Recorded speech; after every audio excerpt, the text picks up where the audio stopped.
We've done it. Big moist news. Let's have a look. Speaking of, no.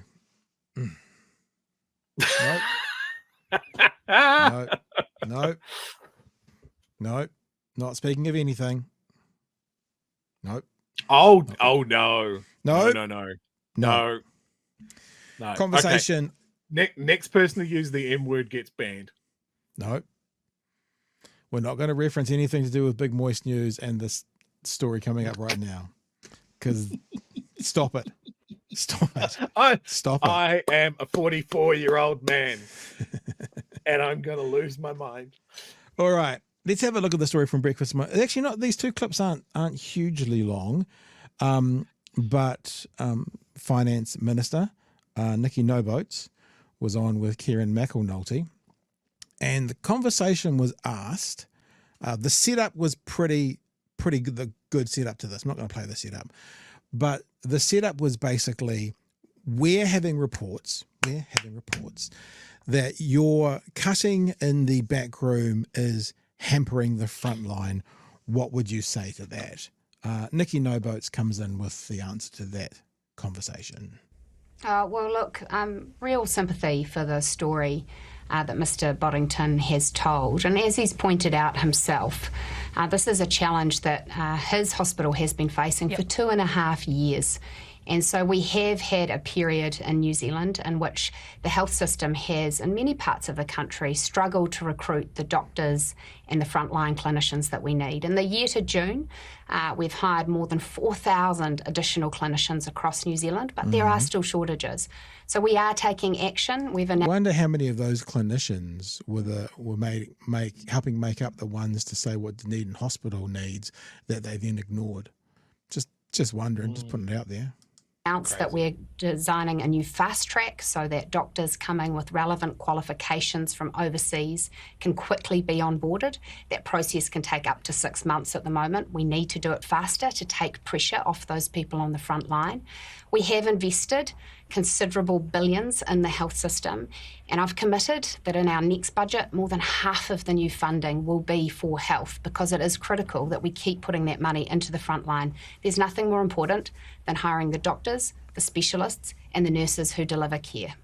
The thing is, though, is that many health professionals that we've spoken to have talked about the changes that are being made and the budget cuts, right? And so taking services from the back office, they're actually having an impact on the front line.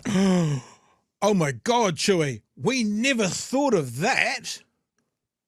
That like removing admin people and all those people that took some of the workload away from the front line might impact the front line. Why didn't anyone think of this, Chewy? I don't understand. Literally no one. I think in Nicola Willis's favour, I don't think anybody could have predicted this, man. Like it's just so out of left field that this has happened. But you hear it now and you go, oh, it's so obvious. Why didn't someone pick up on it? Someone should have seen this coming. Someone. We need somebody else. Someone should have seen it coming. So, yes, it's all good to take the money away and say that you're focusing on the front line, but actually the front line is the one that is also being impacted here, who are suffering. And you have doctors like Dr. Boddington who say, you know what, I've had enough, can't cope. And again, who's the one that loses out? It is the New Zealand Public Minister. Well, look, I'd just say, Jenny May, I don't like seeing anyone burn out, but he pointed out himself, this is a 2.5-year issue he's faced. Yep, got to make sure you get a blame Labor in there. Got to make sure these guys were going to fix all the problems. Got to make sure you can blame Labor. Like seeing anyone burn out, but he pointed out himself, this is a 2.5-year issue he's faced. We're a government that's been in for 10 months. We have actually increased funding for health considerably by an additional $1.4 billion in the budget. And as I say, we've committed more funding in all of our future budgets. So this isn't about reducing funding for health. It's about making sure that we can hire those doctors who have been in shortage. What about those nurses who were offered jobs and then that offer was recanted? Is that the right word? Taken away. So I don't quite understand, because if there's all this money, in fact, so much more, why are some nurses and graduates having their job offers withdrawn? again, something doesn't quite make sense there, Cherry. I'm not entirely sure what it is. We'll get to the end of this Mystery. 30-second mystery. And as I say, we've succeeded in hiring an additional 4,000 in the year to June. Of course, there's more work to do. And that's why we've appointed a Commissioner to Health New Zealand. It was clear to us on coming into office that the reforms that the last government started had not bedded in well, had not resulted in positive changes for those on the front line, had added in many people's minds. Hadn't resulted well for those on the front line. So what we thought we'd do is take away their admin support and the people in the back room helping them, because that, like, it didn't work well under Labor. There's systemic issues there. And what we thought we'd do is we'd remove all the support for the front line, and we thought that will make the difference. It's a flawless plan. Layers of bureaucracy that we're actually getting in the way. We're working as hard as we can to fix that with more of a regional model. I know that Dr. Reti, our health minister, is really keen to see clinicians getting more of a voice in the system. We are making changes. We have to, but this isn't something we can do overnight. There you go, Chewy. Have a crack. I'm going to show you the story they're talking about as well with Dr. Boddington. Go for it, sir. I am just... I'm just trying to find something. Why are you doing that? What are you find? I just want to comment on Keiran's, I guess, facial expression. Here we go. That one. Yeah. Where are we? That looks like American Gothic. All they need is a little church in the background and one of them to be holding a pitchfork, and that's American Gothic, isn't it? I mean, this is spooky. Yep. Is it just that? It's somewhat border collie? It just the 1,000-yard stare of a cupcake tormented PTSD dog is Keiran McAnulty just waiting to drop the hammer. But he's being a very good boy and he's not interrupting because he knows that if he waits, good things come to people that wait. Let's drop the hammer. The story they were talking about, Tauranga cardiologist Dr. Dean Boddington says health system relies on doctors overworking. Health New Zealand Commissioner Lester Levy is, quote, living in la la land, end quote. And Te Whatu Ora has no idea what is happening on the ground, a burned out cardiologist says. Dr. Dean Boddington wrote to Te Whatu Ora about his concerns a year ago, but said nothing had changed. Boddington finishes at Tauranga Hospital on Friday, citing burnout. Absolutely right. And it's right throughout the front line of health. It's the nurses. The nurses can't take leave, but are at the same time told to take leave because their leave balances are too high. They don't have enough staff to do both of those things. Like that. If this was a business, you're making profit out of just grinding people into paste. Yeah, it's unconscionable, and these are people that have to deal with people at their lowest. They are people that deal with life or death situations on the daily, and we can't provide enough support for them, enough backup, enough time for them to have a holiday or work a normal person shift. Yeah, like talk to a newish doctor, like a junior doctor, and ask them what their week looks like. It is terrifying.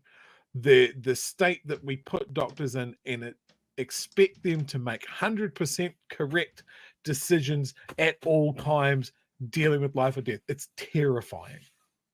Keiran looked like John Wick after he learned what happened to his dog. So let's get to that last part of the conversation.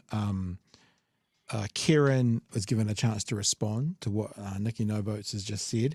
But also, fair enough too, this is a systemic problem. This isn't just all landed in these guys' patch. It's been going on some level for years. Basically kind of asked, why didn't Labor sort this out either? You had a crack. What were you guys up to? Well, the reforms were a massive part of that. We can't forget how the DHB system was failing New Zealand. Only need to look at back home in Wairarapa. We had the second smallest DHB in the country. People in Eketahuna weren't able to access their nearest hospital because of an arbitrary boundary. If people in Wairarapa needed to access healthcare in Wellington, we were at the back of the queue because Wellington people got treated first. That is not how health systems should be working in this country. Now, reform of that size is always going to take time. But I still don't think the response from the minister is going to wash with New Zealanders. They promised us that their cuts wouldn't impact the front line. Go to Masterton Hospital and talk to the nurses there. They tell us that they're 40 nurses short and they're not allowed to recruit. The government tells us there's no hiring freeze on, yet if you go to the hospital and talk to the people that actually work there, they tell you a different story. Our orthopaedic surgery's been pulled back because of resignations. There's been no promise to replace them. Radiology is going to get cut next month. And there's also a massive concern about a court settlement about Masterton Hospital up to $90 million to fix our hospital. Can we also say this, right? Now, what I'm trying to go is if we just need more money, why don't we just putting more money in?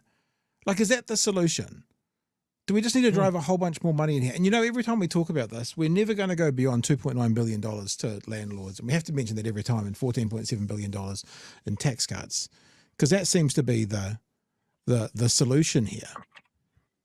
I guess I'm just thinking there's things that Keiran's talking about, issues that Keiran's talking about. I just go, money. Isn't money the solution? Isn't that kind of all we need to get to the end of it, Chewy? Or am I just being naive? Oh, it does seem to me that they have a problem with money, which, considering that the party of numbers, party of business, party of good financial management, maybe something's not right there. I mean, to give tax cuts to landlords first cab out of the rank, you'd have to be pretty confident that you've got the budget all sorted and that you're not going to be crying poor on every fucking project, every fucking thing after that, that your infrastructure is sorted, that your public servants are operating well, that your healthcare and teachers and police are well resourced and funded. Surely you'd have that squared away before you start a lolly scramble, right? Yeah. Look, I guess, I was thinking this as well. Obviously, Labor has some blame in this because this is a systemic issue. But what it seems is that National's coming along with all these promises that they're going to fix the issues, Labor bad, fix the issues, Labor bad, and the changes they've made have made it worse. Like, if it was exactly where it was 12 months ago, you go, okay, it's going to take time to get there. But the changes they've made are worse. The money they've taken out have made it worse. So there's a systemic problem that's going on, let's say for this whole century. Fine. Hasn't been performing as it could.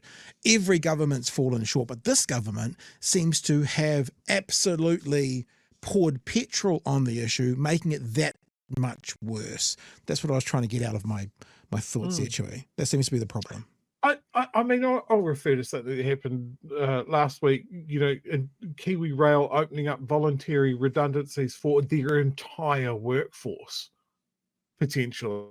Now, everything that we have seen with climate change and all of that sort of thing points to rail being incredibly efficient and should be expanded, and yet we have Kiwi Rail showing everybody the door.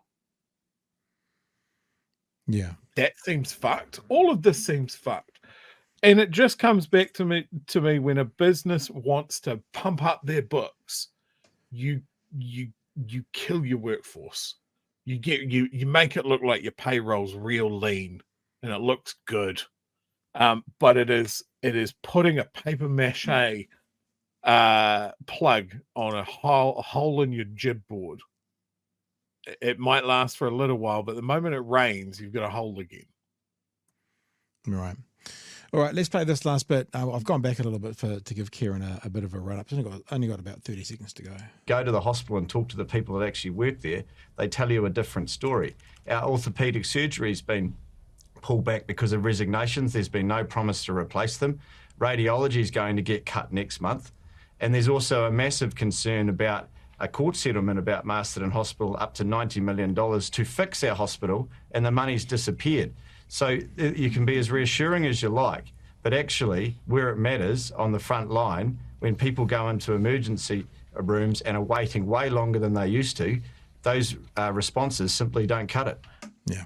And look, that's all true. And I'd like to be fair. I think that we do have there is an amount to lay at the feet of Labour, because there was an amount to lay at the feet of the previous national government, and there was an amount to lay at the feet of the previous Labour government before then, Helen Clark's Labour government. But as I said, it just feels like this government has taken a system that already feels a bit broken or pretty broken, and they've cracked it and snapped it and stomped on it a few more times to make it even more broken. And I don't think they have the solutions that they promised the electorate before they got in. That's what it comes off as.